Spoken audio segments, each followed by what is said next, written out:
Hey guys, it's Brett. I'm here with a review from Kringle Candle. It's in the scent Christmas Cookie Dough. I believe this is my first ever Kringle Candle review I've done. I've burned some Kringle candles in the past, but I don't think I've ever reviewed one. So this is my first review. So I decided to give these Kringle candles a chance because I've heard so many good things about them lately. So many people have tried them and been liking them. I had tried them before, like I said. I don't think I ever purchased them, but I had some subscribers that has sent us some, and I did try them. I had mixed results with them. I did have a few that I liked. I remember the fresh baked bread. I loved that one. That one did really good. And then I had a few others that just I really couldn't smell. They were just really light. They burned really good, but they were really light. The burn, for the most part, in the other ones, I don't think I had problems with the burn on those. I know I've heard other people say they had in the past. I remember it was the paraffin wax. It was white. I loved that paraffin wax in the white before because it was like crystal clear water. And I think it did start out crystal clear, but then like after so long it might have got a little more murky like. But I don't think I had any problems with them pulling out or anything though. So with these here, these now are made in 100% soy blend. They're 100% soy natural, biodegradable, clean burning, non-toxic soy wax refined in North America. And these are all 2X on these candles, and they are 22-ounce large jar here is what this one is. And the wicks are 100% natural cotton fiber blend, engineered to burn clean in candle systems with high levels of fragrance oils. That's what I'm reading here that has on the website. And burn time is up to 100 plus hours. Ultra fragrant, clean burning, perfect for larger size rooms and for every occasion. So this one did burn quite a bit. It seems like it's been taking quite a while to burn through this candle. I mean, it is a larger candle, but it burns for quite a while. So like I said, I wanted to give them another chance because I heard so many good things about them. So I thought, let me go ahead and get one. I decided to try this Christmas cookie dough because I love bakery scents, so it sounded like something I would really like. So I'll read you the scent notes on Christmas cookie dough. They just have the top and the vanilla. I'm sorry, the top and the mid and the base notes. So the top notes are vanilla and butter. The mid notes are brown sugar. And the base notes is vanilla and cream. So this is such a good cookie dough scent. Christmas cookie dough, I mean really just basically any, cookie dough. I mean it could be sugar cookie, it could be any kind of just the cookie dough itself. I basically get I get the flour, I get the sugar, I definitely get like the brown sugar in there. Like the eggs, the vanilla extract, salt, all that stuff mixed together that's like a cookie dough. I don't get anything like chocolate chips or anything that you would mix in there, or like any kind of nuts or anything, or white chocolate. None of that. It's like the dough before you put in anything else. And the sugar cookie dough would have none of that anyway, so it's kind of like a sugar cookie dough or another cookie dough before you add any chocolate chips or anything like that in there. Even though the picture on it shows like a walnut there and it shows some other stuff there, I don't get any nuttiness or anything like that. It's just the dough itself before you put that stuff in there. It's such a good scent. It's really buttery too, and I love that. It kind of is a little slightly reminiscent. You know how Mary Cookie from Bath & Body Works is real buttery? It's a little bit along the lines of that. It's real buttery and just so good.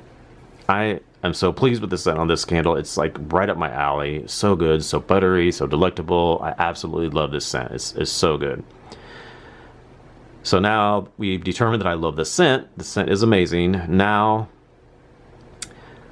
we'll talk about the burn. Well, actually, first up, let's talk about the label here. So the label's beautiful, right? Beautiful, gorgeous label. The only thing I don't like about these labels is that you can't see through them. Like right now you can see the label because I have my ring light right here on top here, so you can see the label. Because if I take this ring light away, that's what it looks like right here. Granted, I have light behind it, so it's going to be even darker because there's light in the window, but still, even like right now in the room, that's what the label looks like. You cannot see the label hardly at all unless it's like, unless you have the light on, but it doesn't glow through.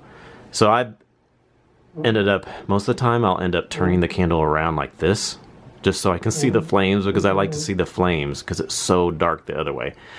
This label here, if you can see, it has a silver backing on it. So because I think of that silver backing, that really, well, right now you can see that nice good wax pull there. It's almost clear to the bottom. I'm almost done with this candle. Anyway, that silver backing on that label, I think, is why that it's so dark. And it doesn't, I really wish it would be more clear, like, so that when the candle was lit, it like would illuminate that label. You know, like Homeworks, Bath and Body Works, they have like, you know, more see-through labels so that you can really see the picture. The picture on the label illuminates when the candle is flickering. The label, let me put the ring light back up here so you can see the label. The label's beautiful, don't get me wrong. It's such a gorgeous label, and you know, I'm happy that you can see that label, but like, you can't really see it if it's, the light's not on. If you have the light off, if it's not bright in your room, or if it's dark or whatever at nighttime, you can't really see the label. So I really think that if it would be clear, the label, and would show more see-through, I guess you could say. I don't know what you want to call that, but it would, it needs to have a glow, I feel like, so that it would glow and light up without having to turn the lights on or anything. Of course, if you have a bright room in the daytime, you'd be able to see it, but at nighttime, it's really hard to see that label. So that's my only complaint about that label, is you can't quite see through it. And then the wax also, I at first was a little upset because it's more of a yellow color. The soy wax is yellow color, as opposed to their previous paraffin wax was more white. It was a white paraffin, so when you would burn it, the wax pool would be like a crystal clear water, like I said. And I loved the looks of that. It was so beautiful. This one here is more yellow because it's kind of a yellow soy wax, and then it burns and the wax pulls yellow. Not quite as pretty as the clear, but it's still fine. I mean, I got used to it now, so I'm fine with it. I just had to get used to that being yellow instead of clear white. The soy wax is a little bit different. Like when you first light it and then you blow it out, it has like little holes in the wax. I'll insert some footage here of the wax when you would like blow it out. It has like little craters or little holes like in the wax. It's more of like a softer wax. I think that's why it does that. So that kind of looked kind of weird at first, but that's no big deal. It just has like little bitty holes in it and stuff when you blow it out. I think that's just the formulation of the soy wax. All right, now we will talk about the burn. I'll show you an overhead view of the burn here. So here's an overhead view of the burn. As you can see, it's burning perfectly right now. The flames are nice and strong. It's been good through this whole candle. Flames have been strong the whole way through. I had no problems with it pulling out. I do trim the wicks after the first burn. On the first burn, I don't trim them, but after that, I just trim the little bit of mushroom top off on there, just because if you don't trim those, I feel if you don't trim those, it kind of pops and snaps a little bit, and then a little bit of black smoke comes up, and then it kind of calms down, but I don't really like that, so I prefer to just trim them and then light them. After that, I've heard some people say they don't have to trim them, but I feel like I prefer to do that just to, so that doesn't happen, that little bit of popping and, you know, cracking, and then the a little bit of smoke that comes up there before it calms down. I tried one time not doing it, and I think that could have been the reason why it got just a little bit of black smoke on the side of the jar. I don't know if you can see right there. You can barely see it now, but it was just a little smudge of black soot on the side, on this side over here. Maybe if you can see it on the other side. You can kind of see it, but yeah, I'm thinking maybe that was because I didn't trim it. One time I tried not trimming it, maybe that smoke when I lit it kind of just got up on there real quick. So after that I just kept trimming them, but I did have to use a wick trimmer. I'll show you what I used just a second here. So this is what I use. It's a Yankee Candle wick clipper.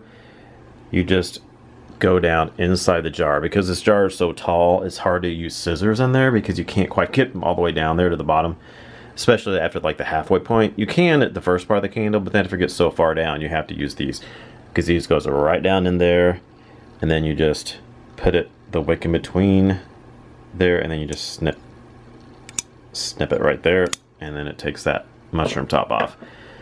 So that's what I used to trim it once it got so far down. But other than that, it's been fine.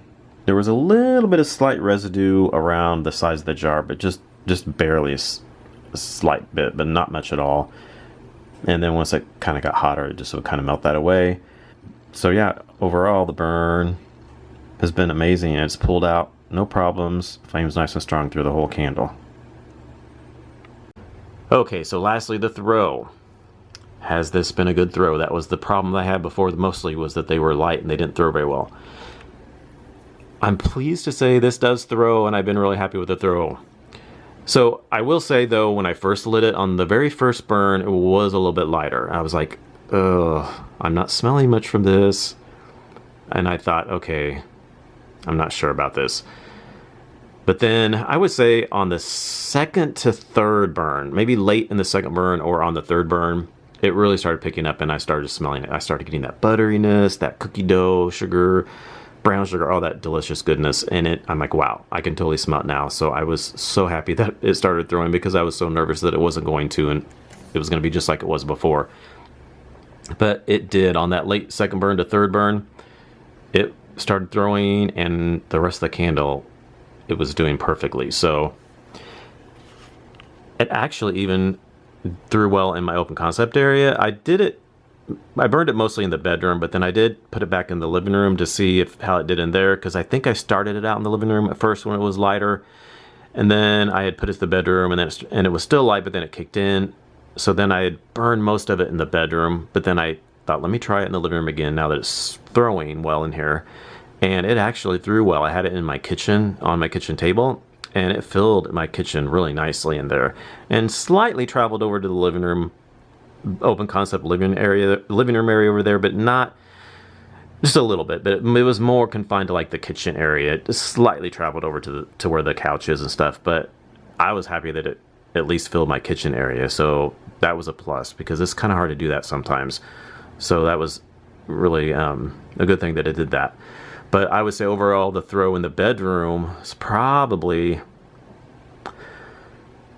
gosh, I'd say 7.5, right around there, good strong medium. And then in the kitchen area, when I put it in there, when it was throwing really well, I'd say about a 6, probably around a 6.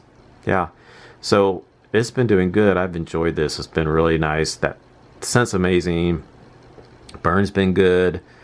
Throw after the first to second burn, it's been good. Just at first it was a little bit lighter, but then it kicked in and it was fine the rest of the way through, which the majority of the candle it through, so that's good. The only thing, like I said, the only thing that I really kind of didn't like was that label's so not see-through. You can't see, it doesn't glow when it's lit.